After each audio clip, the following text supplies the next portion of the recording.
اندازه چې ضرور د په اندازه نه ده سوی. اوس هم په میلیونونو انسانان بیکاره دي. خلک د وطن له سرحداتو تښتي نور ډیمان دی. د څه دپاره ځي؟ اقتصادي مشکل لري که نه. په دې هرات کې تاسو وخته مخکې ولیدل په زرګونه افغانان پکې مړه سو که مړه نه سو. د نیمروز په سرحد وګورئ هره ورځ 2000 انسانان تښتي ځي چې پوښتنه ترې کوي اکثره اقتصادي مشکلات دي. مجبوره دی چې به دا مشکلات ځان نه بګړي. داسې پاکستان د نورو ملکو ته ځي.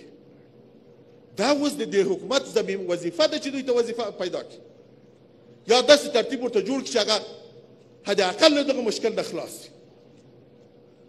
په سیاسي ډګر کې زه نه وایم چې موږ خپله د دې حصه یو کار سوی ډېر کار سوی الحمدلله موږ له ډېرو ملکونو سره روابط لرو خو څنګه چې لازم ده هغسې نه ده. یو آیسي چوکۍ موږ سره نشته. ملل متحد چوکۍ موږ سره نشته. اروپا کې موږ نمایندګي نه لرو.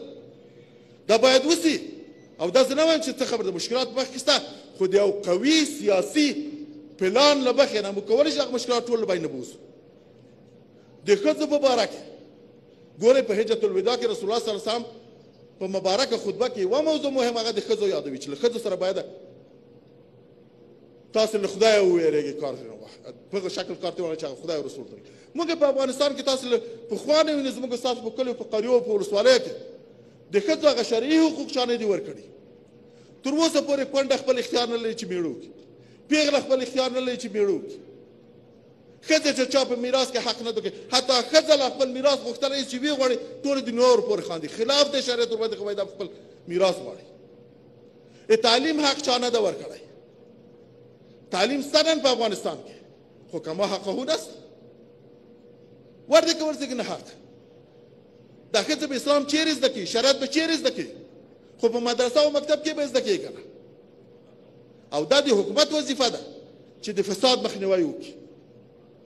دا چې په یو ځای کې فساد پیښیږي ناګزیره د دې په خاطر خو دا نه ده چې بس یو کتله له دغه نه واوښتل سي. د افغانستان نیمه جامعه ښځه ده نیمه نفوس یې ښځې دي. که دا نفوس 40% وي 20 میلیونه 40 میلیونه 20 میلیونه یې ښځې دي. ښځو ته باید هغه حقوق ورکړل سي چې خدای رسول او زمونږ افغاني دود و کلتور بولي باید ورته ورکړل سي. ولې دغه کې نو زه وایم د دې په خاطر چې دا حکومت خلک د خپل ځان حکومت وبولي او پرې راټول سي د خلکو په زړه د حکومت وکړو د خلکو مشکلات واورئ د خلکو جنجالونه واورئ د خلکو شکایات واورئ بیا هغسې اقدام وکړئ. او که دا نه وي د هغو خلاف جوړېږي نو بیا خو دا واضح خبره ده چې دا وخت به ډېر محدود وخت وي.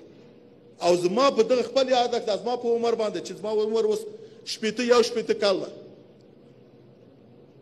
تر امیرالمؤمنین حفظه الله چې اوس په قدرت کې دی دا 14 زعیم یا رهبر یا خلیفه یا پاچا دی چې راځي 14 زما په زندگی کې ولاړ او دا ټول د ملت پسې واخیستله.